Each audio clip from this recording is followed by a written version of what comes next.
everyone. Welcome to episode 66 of the Unwrapped Leader Podcast, where we get raw, real, and relevant in the new network marketing in helping you become a gifted leader in your business. My name is Teisha Dorianna from Canada.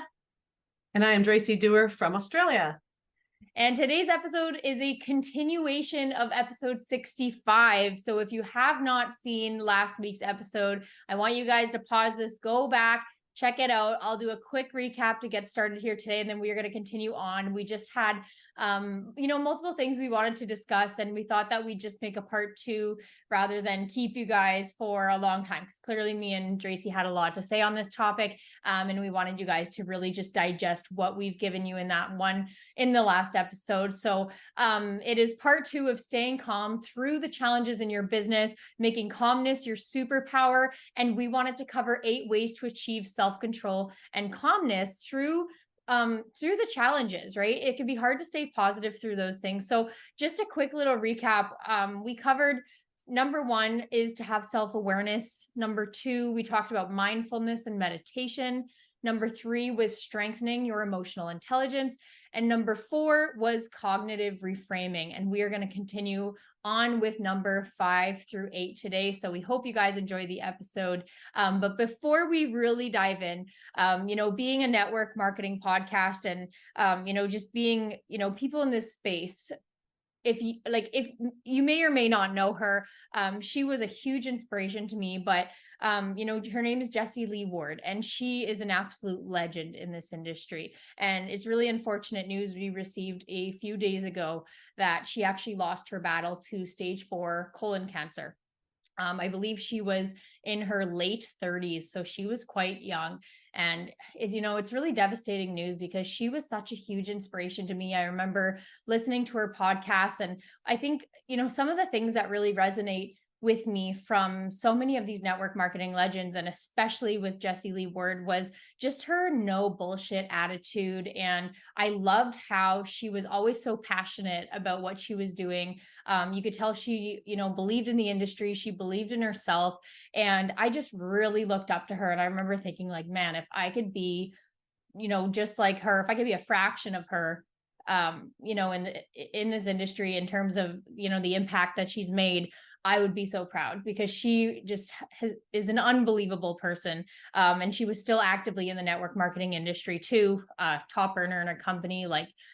She's impacted so many people. She's left a footprint here. And I just wanted to honor her because she's made a huge difference in my journey here in network marketing. And I know so many of you guys, and if you, even knew of her, that is, a lot in itself to just know of her and know of the message that she wanted to deliver. In fact, that I think it was a month ago, I actually reached out to her on Instagram, and I was just asking her I introduced myself.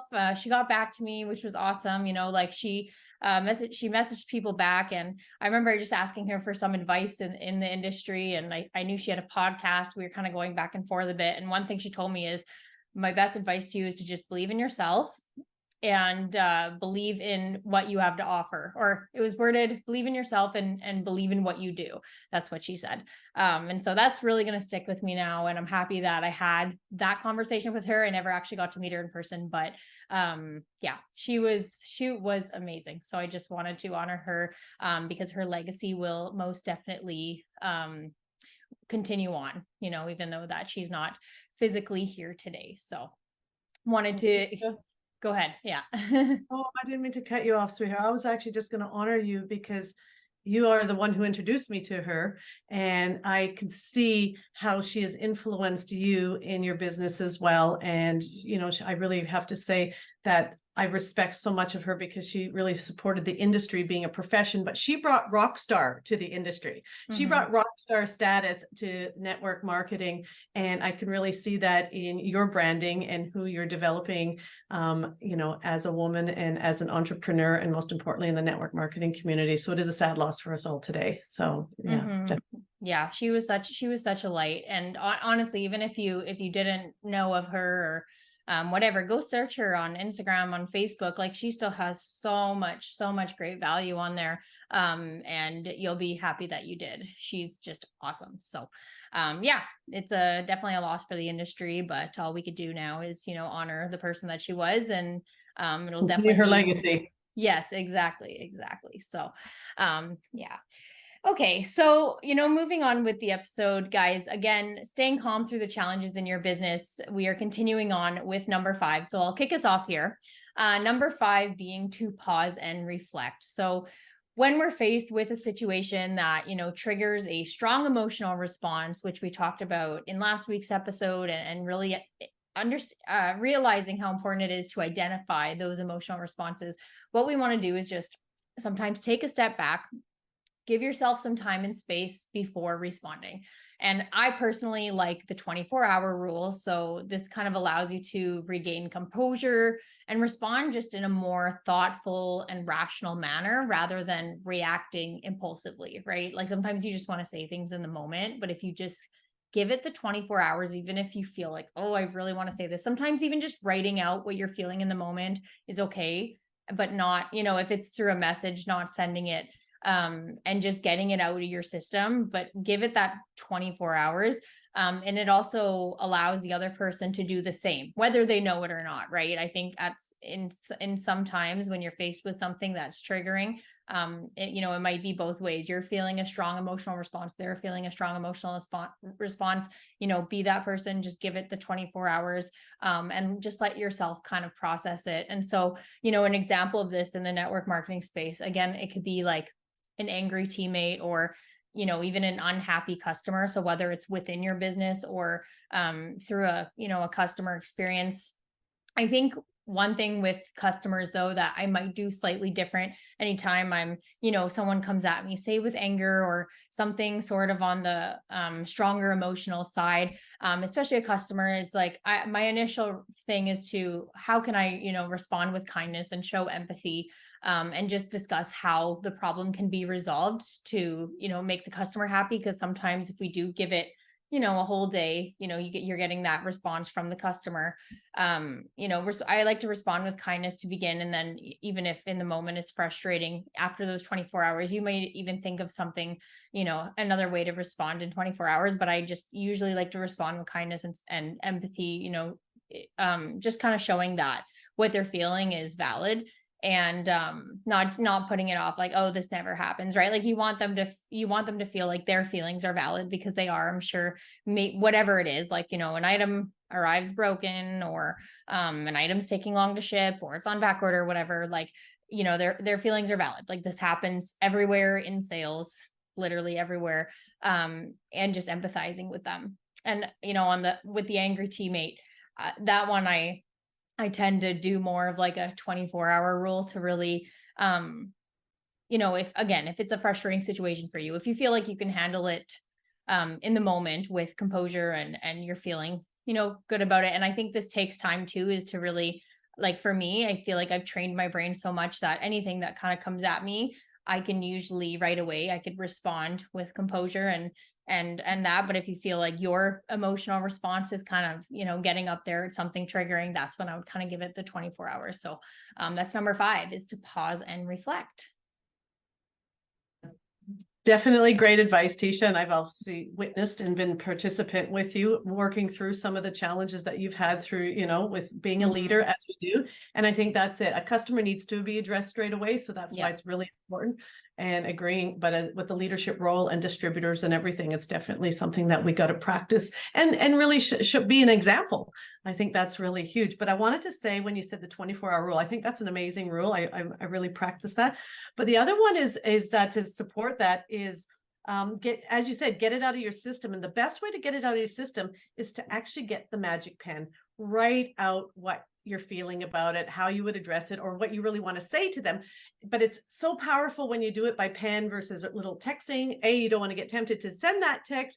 But even if you type it as an email, there's just a lot more in there, because it allows you to really think about what you want to say. But the magic pen seems to have magic behind it, because you can go and reread it and pause and reflect. But again, you're not tempted to send that written note, but it'll allow you to actually process is the right thing to do and take in that. So, so 4-hour rule and a magic pen, writing your thoughts down in the heated moments. Okay, number 6. This one really is exciting for me because it really is about having a healthy lifestyle. I'm a huge passion about this because you have to take care of your physical and mental well-being and have the regular exercise. You need to be eating healthy and get the sufficient amount of sleep, because this healthy lifestyle is a solid foundation for your emotional stability and self-control. And I always kind of talk about it: better brain, better body, better bank account.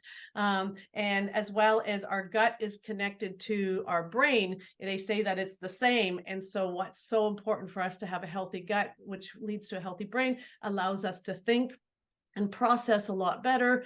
But the other thing that's really powerful, it's not just what you eat, what you put in your body food wise, it's what you put in your body brain wise. What are you reading? What are you listening to? Who are you surrounding yourself with? That's all part of a healthy lifestyle. And the one I love is getting out there with nature. To me, those negative ions of nature create positive results within ourselves. And going out there and grounding yourself, go and get your feet barefoot on the Mother Earth and get that energy and that connection so you can feel the balance and get yourself in that right state of mind, because that's what it comes down to, is your state of mind. And if you listen to what Tony Robbins has to say, he talks about your state, your story, and your strategy. And so a healthy lifestyle is all about getting you into the right state. When you wake up in the morning, how do you get your head into the right state? What are you doing in those first 5 to 10 minutes of the day? Again, what is it that you're listening to, reading, or surrounding yourself by? How you're getting yourself up, getting the movement going in your body, getting yourself into the state that I can do this and I can handle anything through the day, and getting yourself, as we talked about, that reviewing and reflecting of what happened yesterday and rehearsing on what you want to have today, what kind of outcomes you want to have. So then the story that you talk about, and that's what we were saying, you are the hero in your own story. You get to write this script. And this is where, again, it puts you then into what is the strategy that you're going to take. And it all comes together on being calmness as your superpower. Yeah, exercise honestly can solve, I feel, so many problems that people have. And for me, it's, my productivity. And I know that when I can get my body moving, then that's when I could get my brain actually moving and thinking, and just not feeling like foggy and mushy. Like everything just feels so much more opened up, and I'm so much more productive. So healthy lifestyle is definitely a huge one for me too. So number 7, going into setting boundaries. So it is so important to establish clear boundaries with other people on your team and in your business and in your personal life. This is, a rule I feel just in life in general. Business, yes, I had to learn it the hard way, but in life, it is so important to set these boundaries.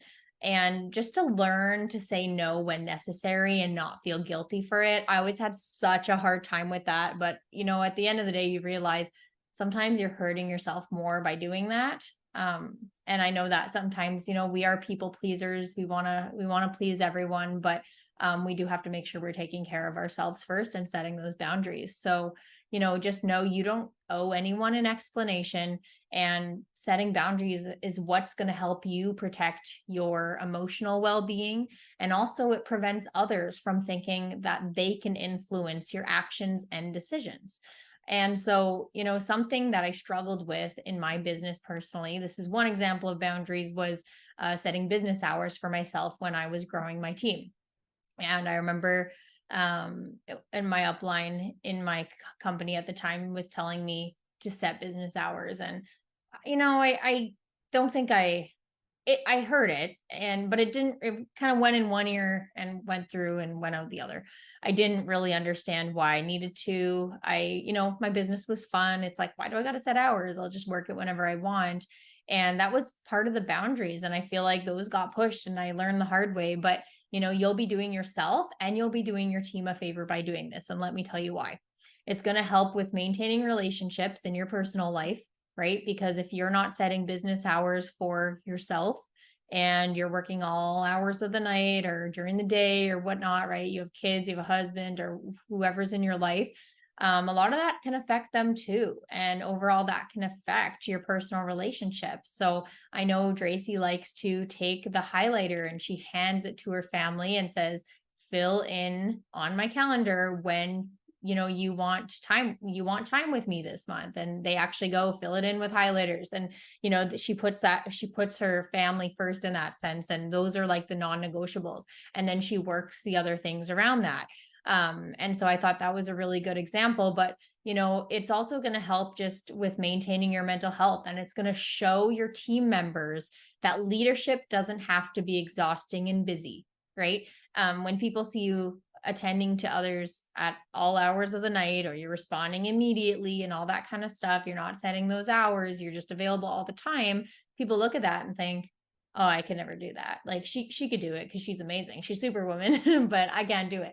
But after a while, it will take a toll on you. It will get exhausting, and you will get those people, the odd person who wants to push those boundaries. And ultimately, if that's affecting your personal life, like what is the time freedom in that, right? We talk about how great this industry is because it can give us time freedom. But if you're working all hours of the night and, you're attending to people 24/7 and it's affecting your family, personal relationships, that's not time freedom, right? You want to be an example of what you are preaching to people. So having boundaries, setting those business hours are just one step in the right direction. And that's going to help people start to see themselves in your shoes as a leader, right? And then as for decisions, like I've always been personally really great at just standing my ground in both life and business. People know, like, I'm not influenced easily. Like people have to really, like, I'm open to ideas. I think it's important to be open to ideas, but like ultimately I'm always going to make the decision. I will weigh it out. Sometimes I'm indecisive. I'm getting better with that, but I make decisions that are best for me at the end of the day and best for my team with the knowledge that I have in that moment. And so that's something I've always been really proud of is having that, I guess, just being really great with standing firm with what I believe in and my values and really weighing out the pros and cons. I really, at the end of the day, know that I'm making those decisions for me. So having boundaries and decisions, having boundaries in, your business hours and when you're working your business, when you're, just doing personal family time is going to be so important for that. So that is number 7. Great job. Thank you. And it's just great. I just think I'm watching you and I'm just so proud of you again. I probably say this on every podcast. I look at you like I'm so proud of her. Like she's my baby growing up. And, because it is a skill and it's something you do have to learn, and we go all in. But what we got to remember is we are selling our position. And much like you put in our book, there's part of that in our book that we wrote about that we're selling our position. We want to make it look like people go, oh my God, her life looks so great. Oh my God, I can do what she could do. But if you make it look exhausting, overwhelming, and super busy, people aren't going to want to do what you do. So lead by example and sell your position on that. So great job. Well, this is an interesting one because this ties into the next one, and that is seeking support. Really surrounding yourself with a supportive network of family and friends, even your mentors, so they can provide you and guide you and help you stay grounded in these challenging times. And sometimes it's just simply talking about your emotions and your concerns with people that you trust and provide you with a valuable insight and perspective. And the thing is that we talk about, especially in our industry, because we're human, we feel emotions, but we got to know where to take it. And that's why we have upline and a downline. And so when you're up, you share it with your downline, but when you're down, you share it with your upline. And as well as remember, if you're up, we need you, but if you're down, you need us. And so these are just really important things to remember, to make part of your philosophy. And one of the philosophies that I picked up really early on was surround yourself with positive people. So minutes with negative people, hours with positive people. We are in control of that. Now, sometimes we're not so in control of certain family members that might not be so positive. Hey, they love you to bits, they're protective of you, but maybe what comes out of their mouth isn't always the most positive. But in saying that, it's not that we alienate them. We just be mindful of how much time we are around them, but as well as what we share with them. We share our dreams and goals with people who want to help lift us up, are cheering for us, not looking for the negative of how that can hold you back or stop you. So I think support is really important. I think it's important that we have fans, followers, friends, and of course, people who give us feedback. And the people who give us feedback is our upline or getting yourself a coach. If you don't have someone that's helping you growing, you're just going to be going downwards. So I definitely would say you got to seek the support. You're in control of that. You're the one that's accountable for your success and moving forward. So I just wanted to share something with you as we wrap this up. I got my little wing earrings and I wore these specifically for the podcast. I had them in the last podcast, but they're my symbol of how important this is to getting our wings. Learning to have calmness as your superpower is like getting your wings. And what wings stand for is fly. And if I was going to say fly being FLY, meaning to fully love yourself. And when you create that inner circle and that support, when you start to have people that you love, then it turns into FLU or FLY, meaning freaking love ya. I was going to say the other way, Teisha, but you know. I was going to say, I know another acronym. But what I really want to say is I say it a lot stronger than that, but I freaking love ya. So if I ever send you a fly message, you know that I freaking love ya. And Teisha, you've gotten many of my fly messages, but I do want to finish with one more thing. And this is something that I have carried with me for probably over 20 years. I have my little folder of things that I have just loved and used and shared. And so I really want to share this with you as a closing. It's from Eleanor Roosevelt, and it goes like this. Many people will walk in and out of your life, but only true friends will leave footprints in your heart. To handle yourself, use your head. To handle others, use your heart. Anger is only one letter short of danger. If someone betrays you once, it is his fault. But if he betrays you twice, it is your fault. Great minds discuss ideas, average minds discuss events, and small minds discuss people. He who loses money loses much, but he who loses friends loses much more. And he who loses faith loses all. Beautiful young people are accidents by nature. Beautiful old people are works of art. Learn from your mistakes of others. You can't live long enough to make them all yourself. So friends, you and me brought another friend, and then the circle was 3. We started a group, our circle of friends. And like that circle, there is no beginning or end. Yesterday was history, tomorrow is a mystery, and today is a gift. That's why it's called the present. So I hope you've enjoyed this, because what we do is a gift. We are here to unwrap the gifts of leadership. We are here to share with you that together we are all friends, just navigating the world of chaos. And the best thing that you can do to change this world is to change yourself and have that inner calmness. So I hope you've enjoyed this. Teisha and I are coming on 1 year. Our book was launched. I'll just pull it out here, Teisha. We got 1 year to go. If you haven't bought our book, we highly recommend. We're going to put the link in the show notes to The Unwrapped Leader. We're going to share so much more of what we have coming from this book. Stay tuned for our next episode. If you've liked this, leave a comment, share it. And if you're listening to the podcast, please give us a review. So thank you guys so much for watching part 2 of this episode. And we can't wait to see you guys next week.